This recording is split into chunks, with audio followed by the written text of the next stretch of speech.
And we are live. Welcome everybody to Lubbock Compact Live for Wednesday, August the 10th.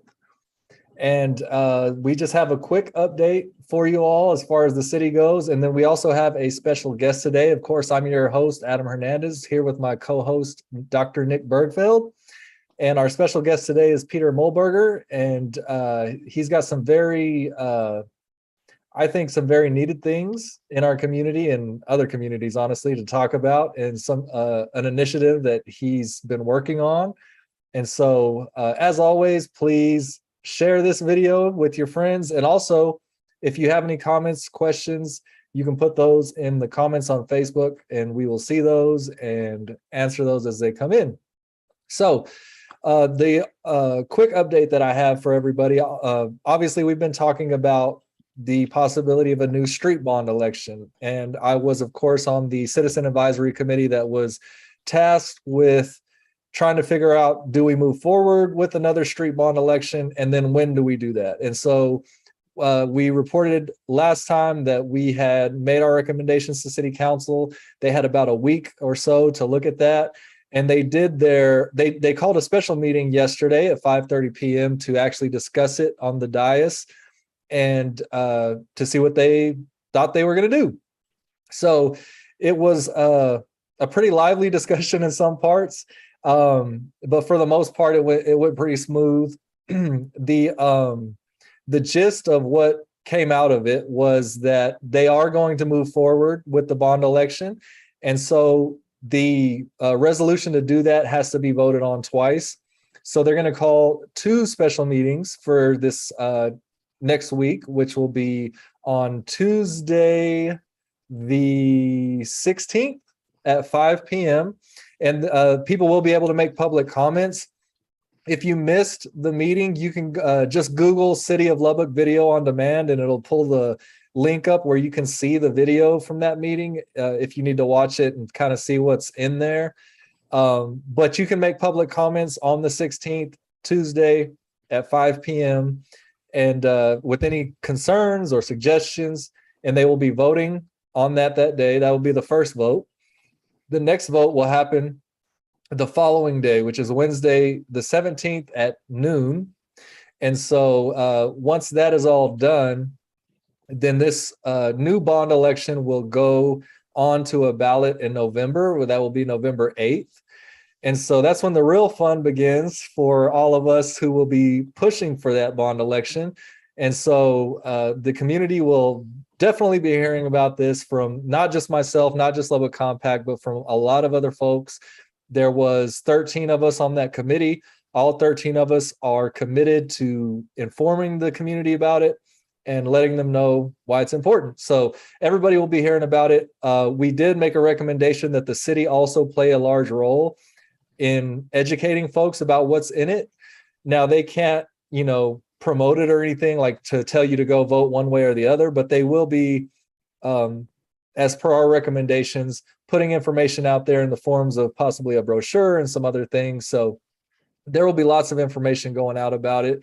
And so that is good news to, at least in my opinion, is good news. We have not had a bond election in about, 13 years now. And a city Lubbock size, as you all know, we say it all the time, should actually do a bond election about every 5 to 6 years. And the reason for that is because you need to keep up with roads. And if you don't, then you just get further and further behind. It's just like if something breaks down in your house and you leave it, it's going to cause other problems. And so I think it's really exciting. I think we got a lot of really good stuff in there. Obviously, we couldn't take care of everything that we need to take care of in the city in one go, but I think that we made we made a pretty big dent with this bond election. So I hope that all of you out there will seriously consider supporting that. And so that's our quick update. And so now we can bring on Peter, if you will come on video and unmute. And Peter, I guess we can just start with you introducing yourself to the folks out there, kind of give them a bit of your background and kind of where you come from, and also what you're here to talk about today. Okay, well, actually, I had a slide for that. So why don't I just say what I was going to say? Basically, I was raised in a conservative European immigrant working family. I've been a researcher and a teacher at several universities, including Texas Tech. I also served as a program director at the National Science Foundation, and I'm currently self-employed. And so what I'm going to be talking about today isn't funded by anyone. It's not encouraged by some third party. It's basically my own personal project. Yeah, maybe I should add a couple other things. One is that, you know, while I was an academic, I focused on citizen engagement, particularly something called deliberative democracy, which I'll be talking about. And like most of us, I do have political views, but my role in community focus will be mainly as a neutral moderator. I'm shooting for equal representation of liberals and conservatives. Awesome. And so if you want to go ahead, Eric, if we can get Peter to share his screen, I don't know what we need to do that. But Peter has some slides here for the folks that are able to watch this on video. We have he has a whole slide presentation to go through here to talk about his community focus efforts and what that's all about. So Eric says just hit share screen at the bottom there, Peter. I just did, and I get it. Okay, wait, now it's working. A minute ago it was saying it couldn't do it. Share desktop. There we go. Yeah. There you go. Awesome. Awesome. Okay, so you're all set. And you can see my screen is what you're saying, because I see myself, but that's probably normal. All right. Turn this into a slideshow. And let me say this about the slides. There are no graphics, there are no figures. It's just, you know, making sure that I, you know, get through certain things in a certain order. And so someone who's listening to this on a podcast won't be missing much if they just listen to what I'm saying. So. Awesome. So shall I dive in? Yeah, let's go ahead and do it. Okay. So what I'm going to be talking about is addressing America's polarization, and in particular, Lubbock community focus as a way to address that polarization. I'm going to examine why political polarization and related issues like weak citizenship are a serious matter for concern. I'll be looking at some past efforts, specifically democratic deliberation and dialogue, and then improving on past efforts with community focus, and then talk a little bit about the Lubbock community focus effort, which is first of its kind, and hopefully will be followed nationwide. One can hope. Just kidding there. But yeah, ideally, if this works here, it might be able to work in other places, and I certainly would like to see that happen. I've already told you a bit about myself. Let's talk about political polarization. There was a recent nationally representative survey that found a number of alarming results. This is by, what was it, UC Davis's Violence Prevention and Research Program. And I've got a URL here, which I guess we could put up somewhere for people to look at directly. What the poll found was that just over half of Americans said they expected a civil war in the next few years, that 67% believe there's a serious threat to our democracy, 19% agreed strongly or very strongly that violence is needed and justified to protect American democracy when elected leaders will not. 41% agreed that, quote, native-born white people are not being replaced by immigrants. And 42% agreed that having a strong leader is more important than having a democracy. Now, again, you know, it's a poll, and there are a lot of ways of interpreting that. And as I'll suggest in a moment, it's probably not as scary as it seems, but it is a matter of concern, okay? This is basically just one of a stream of polls that suggests three things. One is that many Americans believe in a serious threat from political opponents. A second is that political violence is justified in the minds of many Americans. And the third is that many Americans are willing to adopt authoritarianism in response to perceived threats. And in fact, you know, there's other points of data that you can go to, for example, death threats in political discussion or political back and forth. they're increasingly common against perceived political opponents, including members of Congress. So the Capitol Police found that in 2021, the number of death threats received by Congress members was double what they were in 2020. And there are other statistics like that. There's also evidence of an increase in actual political violence. So the Global Terrorism Database identifies 103 incidents in 2020, as opposed to only 19 in 2010 of political violence in the US. Wow. And if you look at the general trend in the database, you can see it's a steady upward trend since about 2010. So what does this show? Polls and statistics suggest it's time to try to rein in the political polarization, not that it's so out of control, it can't be addressed, is my take on this. Concerns about civil war, I think, are overblown, but they do deserve some attention. And they're overblown, I think, partly for several reasons. One is that people of all ideologies are dispersed throughout the US. Even here in red Lubbock, a third of the population voted for Biden, and a similar, or 25% of Caucasians voted for Biden as well in the 2020 election. So, you get people of, different ideologies everywhere. America's purple more than it is red or blue in any absolute way. There's also no territory to conquer. There are no massed armies. So all the things that you normally associate with a civil war are not really here. Concerns about civil war reflect the fact that people see those with different political views as scary, and maybe they've been, given reason to think that they're scary, not necessarily good reasons. And they believe that the situation is dangerous for themselves, for others, for the country. These kinds of concerns could result in occasional incidents of political violence, which is what we're seeing now. If worse comes to worse, it might even turn into an insurgency, but we're not really there yet. And certainly we're nowhere near a civil war. So for example, if we had another American civil war with 19th century weapons, it would mean 6 million deaths with our current population size. Of course, a modern civil war would be with modern weapons, including weapons of mass destruction, so count way more than 6 million. But again, we're not anywhere near that level. So I think what we really should be doing right now is focusing on reducing people's unwarranted fears and building bridges with political opponents. And there's a positive reason for all this, and that is the idea of a democracy is that even despite political differences, we're a community. We're in this together. We stand or fall based on our ability to understand each other and cooperate. And we can make the country a good place to live if we work together. Certainly there are, foreign dictators who would love to see us tear each other apart. And that's exactly what we don't want.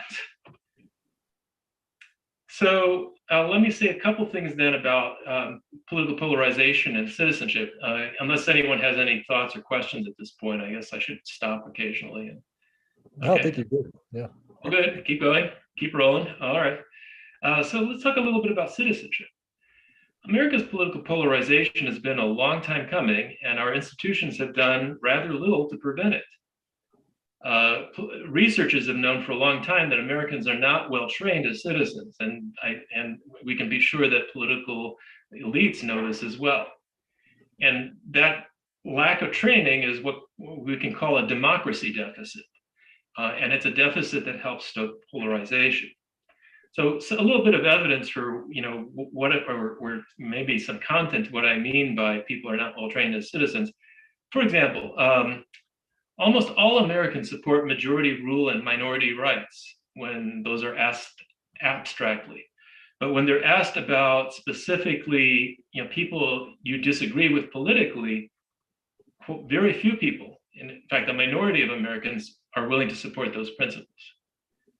It's often around 20, 25%, depends on the poll and the research and so on. Only a minority of Americans understand the meaning of key concepts needed to understand politics. So words like liberal, conservative, Republican, and Democrat If you ask people to give you a meaningful definition of that, most people can't. The rates are actually below 20% on that one. And majorities of Americans do not know key facts about America's government or about important public policies. So ask people about a wide variety of things, and less than half of Americans can tell you what a tariff is, what private enterprise is, what a welfare state is, what NATO is, Bill of Rights, 3 branches of government, or electoral college. And I'm just reading off things that people have done various surveys on.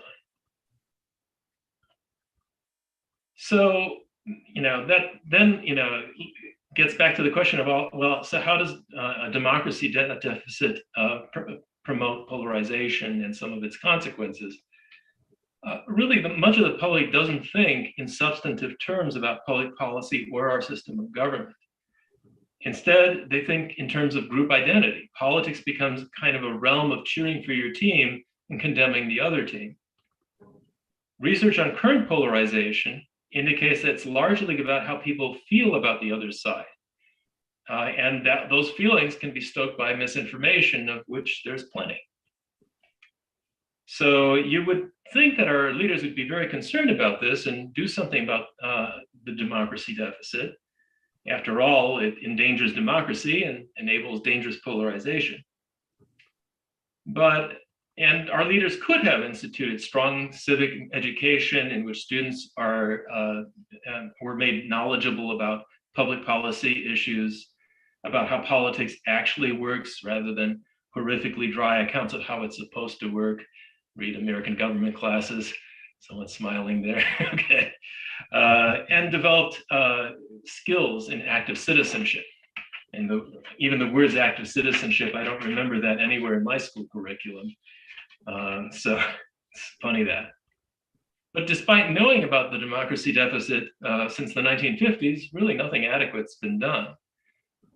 In a past project, I tried to work with multiple federal and state agencies and over 100 public interest groups to engage the public in thoughtful input on federal and state agency rules, which rules are basically where the agency takes laws or regulations and tries to put them into practice. And what I found is that almost no one from these organizations wanted to work with me when they found out that what we were proposing was a neutral process they could not control. So from that, I kind of infer that most government agencies and public interest groups view the public as a resource to be controlled and managed, not as citizens in a democracy who have a right to make up their own minds. And so that makes me think, we really could be doing a lot more to actually make democracy a living, practical thing. And citizens could be more involved. I always go back to saying, if people spent a quarter of the time that they spend watching TV being citizens, that would make a huge difference. And let me say that some people have been trying. So there was this democratic deliberation and dialogue movement started some decades ago, and I was involved in it in the 2000s.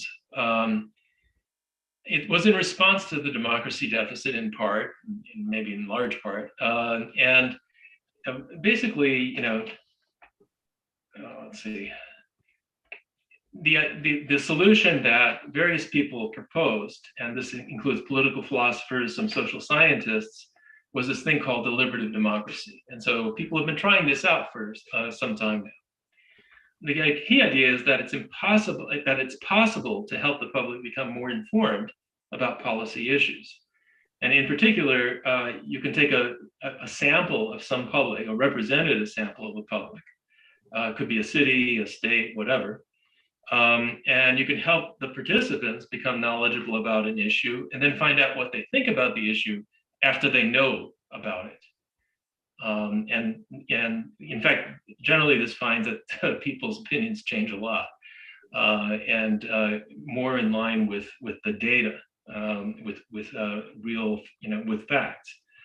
Democratic deliberation work generally involves getting a sample of participants, giving them balanced information on an issue of discussion, letting the citizens discuss the issue with each other and sometimes asking experts questions, and then finding out if people's opinions have changed or there are other changes that are positive or negative. Key researchers in the field report some very good results: higher levels of knowledge about the issue, appreciably changed policy opinions, higher levels of social trust, increased perceptions of institutional legitimacy, and greater future political participation. So it seems like this has some positive effects, which is great. As a bit of an example, I can talk about a deliberation I ran while I was living in Pittsburgh, Pennsylvania. The issue was a difficult one for people. The city was seeing a population decline, and it was also, experiencing bad budget shortfalls. So the city really wanted to close some neighborhood schools. I mean, there were too few students in them.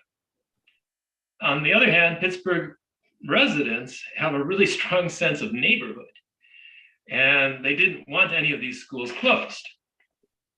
So what we did is we held a one-day deliberation. So each participant participated for one day, like 8 hours or so.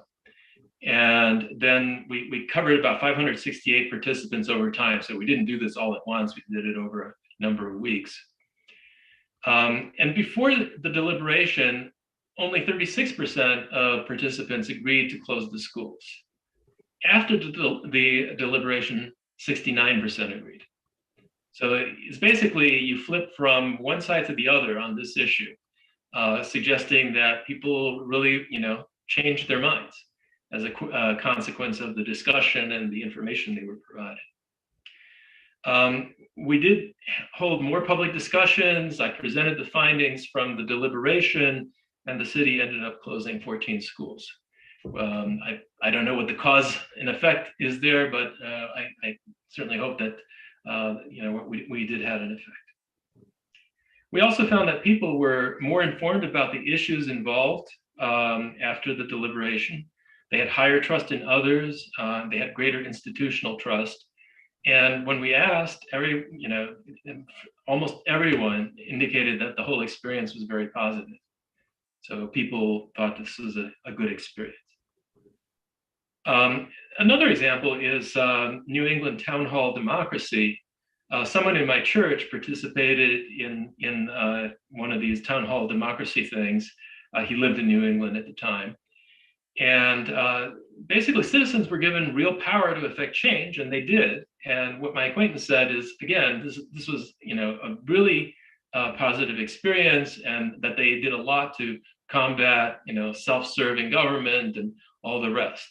So and you can find a lot of stories like this, but I'm just reciting a couple things that I either have direct experience with or someone I know has had direct experience with.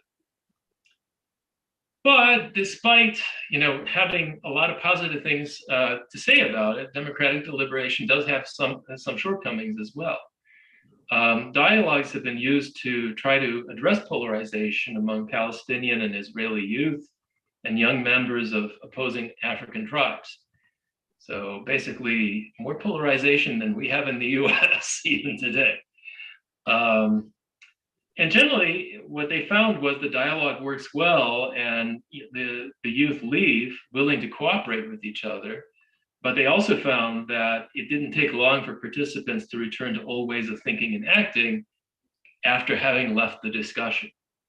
And that suggests that for a real impact on polarization, what we need to do is form a lasting community, not just a short set of discussions that ends after a weekend or a few weeks.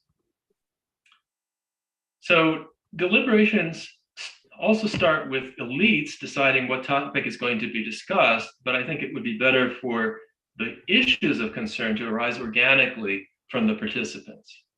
And the community focus, which I'll be talking about next, tries to do that. And finally, the focus of deliberation is heavily on facts and evidence, and it doesn't really tangle much with identity and emotions, which I think is really important, especially for polarization. And so what I'm proposing is something called community focus. It's my attempt, and with the help of various people that I know, input from various people I know, it's an attempt to address polarization and and deliberation shortcomings as well. So, a quick definition of what community focus is, and I admit this is a little abstract, but it kind of like gets you thinking at least. It's a discussion and action community designed to enable diverse people to understand each other, find common ground, and act together for the public good. Basically, it seeks to apply best practices for building trust, resolving disagreement, and building civic engagement.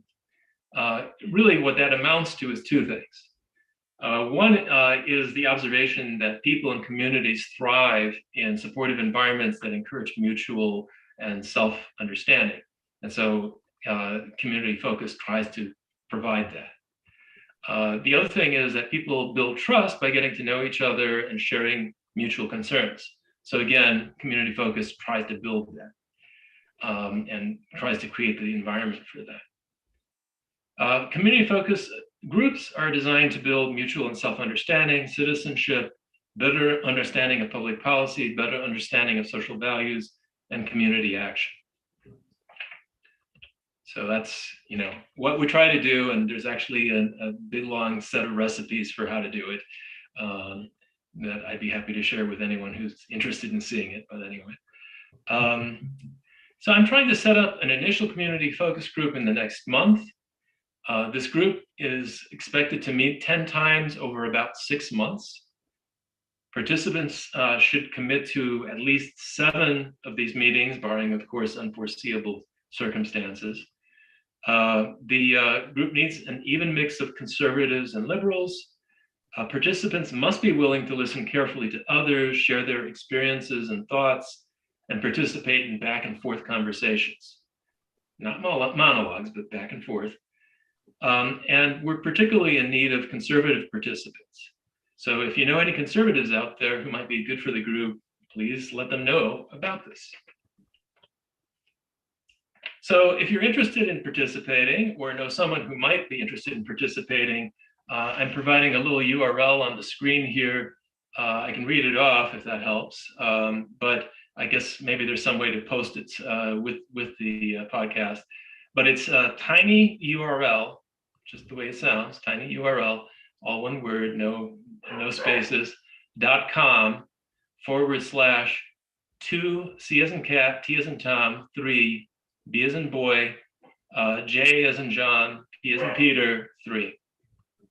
And that's basically a little form that lets you, sign up and basically say, this is your name and this is your email address and where you are on a liberal conservative scale.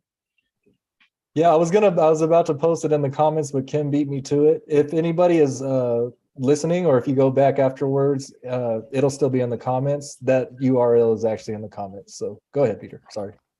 And that's where I can end. I mean, I'd be happy to discuss some other things. I think there's an additional bit of information I brought up on confidence in American institutions, which is at a all-time low according to the research on this. But the exact connection between that and polarization is a little bit hazy. But it is a matter of concern, and I think that in an environment where there is the level of polarization we have now, is one that's conducive to people not having confidence in institutions. So Gallup has been running polls since 1973 to find out, what people's confidence is in major institutions, and basically people have low confidence in just about everything these days, and that includes, lower confidence in the police, and quite low confidence in big business, criminal justice system, newspapers, organized religion, and especially low confidence for Supreme Court, presidency, and Congress. Congress comes in at 7% in the 2022 poll that I saw. The presidency, in comparison, is 23%. So it looks like the presidency isn't even the worst of the bunch. So anyway, it's kind of disheartening to see that level of lack of confidence in American institutions, and I think it really will take a lot of work from below, people getting together and getting to understand that, there are other people who disagree with you, but, they have their reasons, and maybe some of them are even reasonable. We can get along, we can work together. And that's what this effort is trying to do. Awesome. Yeah, great presentation. A lot of great information. I mean, I think some people sensed a lot of that, but some of that I'm sure is definitely news to some folks. I will say, Peter, and I know you've been out kind of tooting this horn about this, and you can maybe let me know what you've seen, but pretty much since I got involved in advocacy, funny enough, ironically enough, I've kind of been along this vein, right? Trying to get folks from different sides of the spectrum to work together, sometimes more successfully than others. What I've come across, and I'd like to see if you've come across the same thing. Do you think that there are some folks who are just so unwilling for one reason or another to work with others that you're just going to have some folks that fall outside of that and just aren't going to do it? Well, you will notice that I said, well, we want people who are willing to, share their experiences, share their thoughts, participate in back and forth, and listen. And, listening is really important. And I agree. There are people out there who are very adamant that they have, the truth, and you're evil if you don't agree with them. And so they will be very angry and so on. Although I think, a lot of that's also for show, that, in certain environments, like on the internet, on social media and so on, people will say things that in real life, face-to-face conversations, they never will. And that's why community focus, the attempt here will be to get people in front of each other. And it's like, if you really want to go ballistic, are you really going to do it in front of someone? Maybe some people will, in which case, they really shouldn't be in the group. But I think most people don't. Even people who have, very, very strong opinions online begin to say, okay, well, wait a minute, I'm talking to a different kind of audience here. And I think social media encourages people to say outrageous things that they may not even be sure of themselves, right? And I suspect a lot of the polarization we see is because people, do exactly that. Social media feeds it by getting people to, resonate. They're waiting for some other people to say, oh, we really love what you said. And that becomes a kind of a positive feedback loop where you say something outrageous and then the next person has to say something even more outrageous to get the same positive feedback. And it just keeps going, right? And I don't think it's a good dynamic at all. People want their social, they want people to say, yeah, what you're saying is really good. That's really interesting. We're glad you say that. But, when it becomes kind of an echo chamber where you're only hearing your own side, that's not so good. And especially if it creates these self-reinforcing loops. Yeah. And Nick, before you kind of jump in here, we do have one question from Kim. She says, what are some of the conversation starters that are used in deliberative communities to get folks to engage on difficult topics? The fact is, I wouldn't jump into difficult topics, right? I think it's very important for people to get to know each other as people, to know that, your main concern in life right now is your sick dog or your kids or whatever. And I think, after getting to know others as people, you begin to say, okay, yeah, they're not so different from me. They're not the spawn of Satan. There are people like me. They have similar, concerns. And then we kind of move from that to other things like looking at social values. So you take some concrete social thing like, respecting others. What does that really mean to you? What does it mean? What are the limits of that? Where do people set those limits? And I think, a lot of the differences that people have, liberals and conservatives, are really over values, right? And where you put various limits around those values. And just understanding that it's really a value issue, not a matter of fact, I think helps a lot. And then in terms of actual concrete, issues, we can get into those, but I think it would take a lot of preparation, getting to know, where other people's values are, why they believe in them, what might or might not be reasonable about their positions, even if they're different than yours. And then, we can move into policy issues. And I think, that's after a pretty long process. But policy issues are not the real concern here. The real concern here is seeing other people as people that you are a member of a community with, right? And that's a good part of it. And policy issues, surprisingly, if you really dig into them, a lot of people, there's a lot more leeway in people's thinking than you would imagine. So even when it comes to issues like gun control or abortion, people, there are polls out there that suggest, yes, people have divide strongly on these. But as you start asking more and more specific questions about, well, is it okay in this situation and with these qualifiers? And it turns out that almost everyone is willing to concede that some things might be okay, even when they're usual rallying points, political rallying points are one side or the other, with no exceptions. And so I think, eventually we can get to talking about that, but it's the conversation starter, I think, is really in terms of identity and who you are and what your connections are and what are your connections to people and what are your values. And, where is it that you could possibly have gone wrong in your thinking about political facts? Because there are a lot of places where, our understanding of things can go wrong.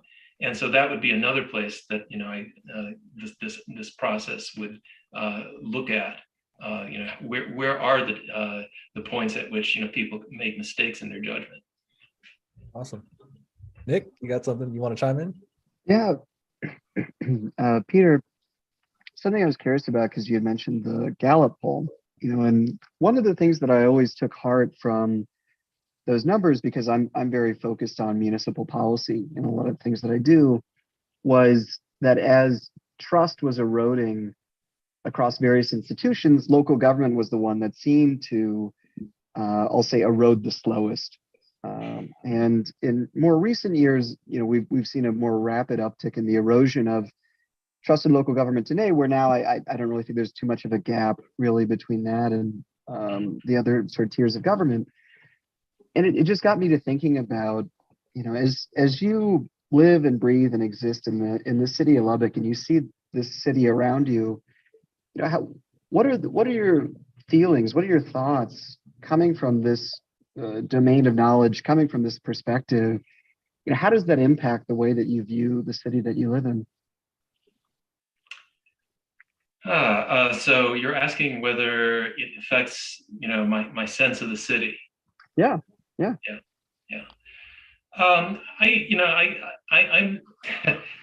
I was in Lubbock starting in 2006, and then I left for quite a few years, and I'm fairly recently back with COVID. And so I haven't had a chance to see how Lubbock has evolved or changed, and sort of my contact with people wasn't huge until COVID began to clear up some. So I really can't say I have a strong sense of where Lubbock is.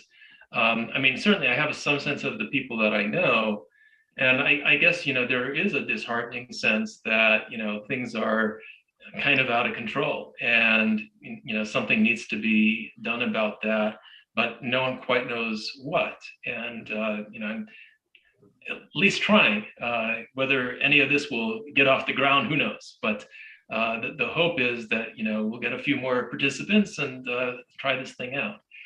So Yeah, and I think as I told you when you first told me about this idea, however long ago it was, I just think it's great. I just want to thank you for doing this work, because you've taken it much farther than I would have even thought to take it. Obviously, you have a long background in doing this work, and I'm relatively new to it. But I did find, prior to my work in advocacy, I did a lot of organization for just events. right? And I got to this point in my career where I was like, we always have the same, not necessarily the same exact people at events, but we have the same types of people at our events. And I was like, I want to do an event where we have all different kinds of people. Like, can we make this work here in Lubbock? And we actually did that in 2016 with an event called Fall Fest on Buddy Holly Avenue. We blocked off about 3 blocks on Buddy Holly Avenue. I had connections with all the venues, so we had free reign on this whole piece of space there. And it was just a huge festival with, all sorts of vendors and stuff for kids and musical acts on 2 stages and like 13 food trucks. It was like a huge event. And we went about, promoting it in every area of town, connecting with all sorts of different folks. And we actually pulled it off. And what I found out was exactly what you talked about earlier, is when you get people from these different walks of life, just literally just get them in the same space without doing anything else, they do start to understand, like, oh, that they don't have horns growing out of their heads, they aren't the Antichrist or whatever, and it was really interesting to see in real time when you literally had people with the red caps on, you had people from East Lubbock, North Lubbock, everywhere. You can imagine all walks of life, no fights, no arguments, no any of that, because it was all open to the public. It was free. People could bring their dogs and their family, and we encouraged it. And so you had all these different folks that had their family with them as well. And so you start to see that even though you may be on completely different sides of the spectrum politically, you interact with your children in much the same ways. You have a lot of the same concerns over your children or your pet or whatever the case may be. You may even like some of the same stuff at some of those booths, right? And you may even buy some of the same things, right? And so I just think that that's really important. What I would say to the folks out listening is, if you can, I know, we do have some folks who consider themselves conservative, I'm sure, that watch the show. I don't know how many that is, but it's probably maybe more of the other side. But if anybody out there does know some folks who consider themselves conservative out there, I'd like you to try to encourage them to be a part of something like this, just to try something for our city, and even taking it away from the state politics or the national politics, even if it's just about our city, because that's what affects our lives the most, right? On a day-to-day basis. Like, the policies here, what's going on here is what affects our lives directly. And so I'm trying to appeal to folks out there, if you can bring yourself to do it, try to engage with this group. And as Peter said, he's got plenty of folks on the liberal side. The deficit we're seeing is folks on the conservative side. And this is not a dig at anybody who considers themselves a conservative, but what I have seen a lot of times is those folks do seem to be a lot more closed off to those types of interactions, and I'm not exactly sure why that is, but I'd like some of those folks to consider maybe just opening up to the conversation. We're not trying to save the world all in a few weeks, right? But if we can all start to try to do this and just start to try to be around each other a little more, because I'll say one more thing and then I'll get off my soapbox here. But what we see a lot, especially since I've been dealing with public policy and advocating on different issues around the city, it's very clear to me that a lot of folks remain in a bubble, no matter what side you're on. And so you stay in that bubble, and that's kind of all you know. And anybody outside of that bubble you view as scary, or not your people, or whatever the case may be. And I think that we have to start breaking those barriers down and just being around each other more, being able to experience each other more, and to understand, like Peter said, a lot of the times, 90% of things are just human, And so I'm all for it, and I'm glad that you're doing it. And just wanted to get on my soapbox a bit about that. Robert says that's asking to move mountains. I know it is, Robert. But I'm with Peter here. We got to try something. And people who have known me throughout this journey, I am very hard-headed in this way. I think that we absolutely have to try things because what we've been doing is clearly not working. I think that's very disheartening to see so many people talking about civil war, right? You have that extreme, you know. So I think that something needs to be done sooner rather than later. But Nick, any thoughts here? Yeah, mostly just to agree with you. I think the challenges that we face, these are things that I just think we experience on the day to day when it comes to advocacy, when it comes to community engagement, when it comes to outreach.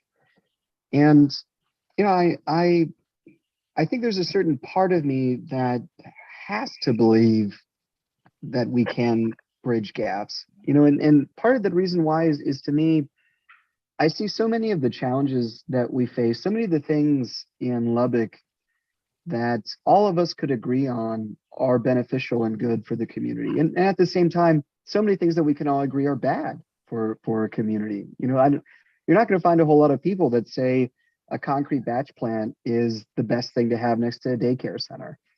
I think a really easy way to start a conversation with someone in Lubbock is to ask them how their alleyway is, which is everybody's got a story about their alleyway. Because I mean, those are, wow, geez, those are terrible, right? I mean, dirt, mosquitoes, just all types of garbage and refuse. And if you get unlucky, you've got a neighbor who illegally dumps all the time, and then you're posting on Nextdoor 24/7 because people keep leaving sofas, right? It becomes this whole sort of thing, and so I just sort of think about all the little things in our day to day, right? And even when looking at community surveys that have been done, right? Northeast Lubbock Development Corporation, only organization that's done neighborhood level surveys, Cherry Point Parkway, and Jackson Mahon.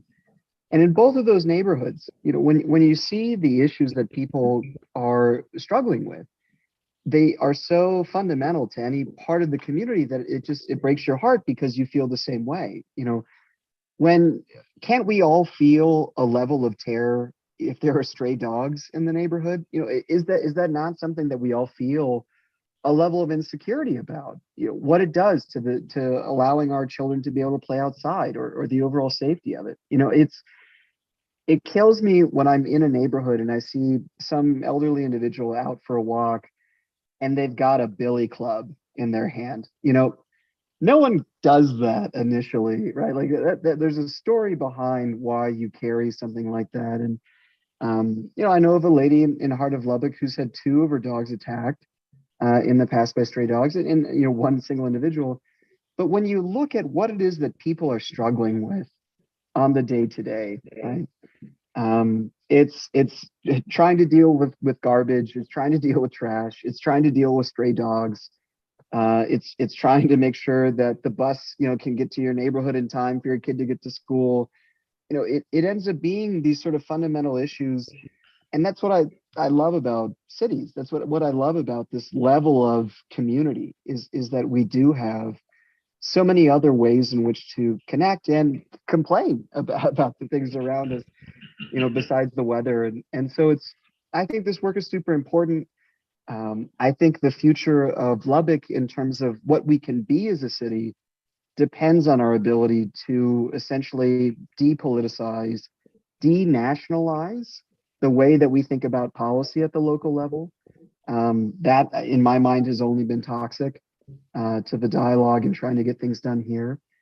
And so I just think that there's so many net positive things that could come from this greater dialogue and from this greater interaction. So, Peter, I love the work that you're doing, and I encourage you to continue and hopefully to keep building these bridges for people in the city. Oh, thanks so much. And everything that you mentioned, all these potential issues are things that, regardless of where people are on the political spectrum, they can work on them. And hopefully this would give them an opportunity to meet people from all over, diverse points of view, and find something that they can agree to work on. And so going back to what Adam was saying, I love this idea of a block party. I wish I'd put that in my plan. I actually, A friend of mine was saying, well, maybe you should start out with maybe, sitting down and sharing some beers. And thought that was yeah, it's worth discussing anyway in the group. It depends on how people feel about drinking, but uh, I think, that what you described is exactly what I'm hoping for, which is, once people get together and realize, gee, other people who have different points of view are just people. And I wonder why it is that they think what they do. And, maybe we don't necessarily have to come to agreement. We don't have to convince each other, but we have to at least give it a try to say that, we're in this together. We're a community. We can work on some things together, and we can make positive things happen. Yeah, and that's a great segue into a comment that's probably going to put me on our final soapbox here for the show. This is going to be a ranty show by me, apparently. But Kim says some self-reflection and unlearning is required for individuals and communities to grow. And I think that's absolutely right. We have to, all of us, I'm including myself in this, we have to, at some point, say, maybe what I believe is not the absolute thing. Right? Maybe I leave the possibility open that you can be wrong about something. And being wrong about something doesn't mean you're a bad person because you were thinking something else. It doesn't mean that you're dumb or anybody else is better. It just means you may have had the wrong idea about something. And as humans, that's what we do. We make mistakes. We do lots of great things, but we also do lots of dumb things to ourselves and others a lot of times. And so if you're unwilling to even open up the possibility that you could be wrong, I don't know how you could interact with the group like this, or even really with the greater community. But I would challenge folks out there to maybe say that sometimes. Am I wrong? Or am I just wrong about part of this? Am I right about some of it and wrong about some other part? Because a lot of times, as Peter kind of talked about earlier, like some of these things are more nuanced than what folks make them. It's not one or the other. Like sometimes it's more something in the middle. And so just a challenge to folks out there. And again, a call to action to anybody who considers themselves a conservative or on that side of the spectrum to get engaged with this group. For the greater good of our city, because it doesn't only benefit the other side, it benefits you as well. If we're having this toxic situation as adults, right, in the community, that filters down to your children. They experience that. And that's unfortunate because kids experience that in a much different way than adults do. We have much thicker skin. We've been through more stuff. And so we may think something that we're doing or involved in is not such a big deal. And it's just, my values. So I'm going to be very loud and proud about that and don't care what anybody thinks. But we a lot of times don't think about how that is affecting the kids around you and how that's making them interact in the world. And then we just kind of get stuck in this loop of this thing just continuing, which is what's been happening and why we are where we are. And Robert makes a good point, says hard to find common ground when some folks don't see others as humans. And that goes back to what Peter was saying, getting people together and maybe dropping some of those preconceived notions. Many of you have heard me say on this show, when I got involved in advocacy, I had my own preconceived notions. I'm not immune to any of this. But as I started to interact with folks from other areas of town that I just didn't have experience interacting with, I started to realize that same thing. Like, okay, this guy is not, the devil. It's not, these aren't, crazy people, not all of them. But, I started to realize that, okay, he or she thinks this or that because of this. And we were able to have conversations that way. And though we didn't agree on everything, and that's not the goal, I don't think, for Peter or anybody, because that's impossible. We're not always going to agree on every point. But I think that finding a happy medium is a lot easier than what a lot of people make it out to be.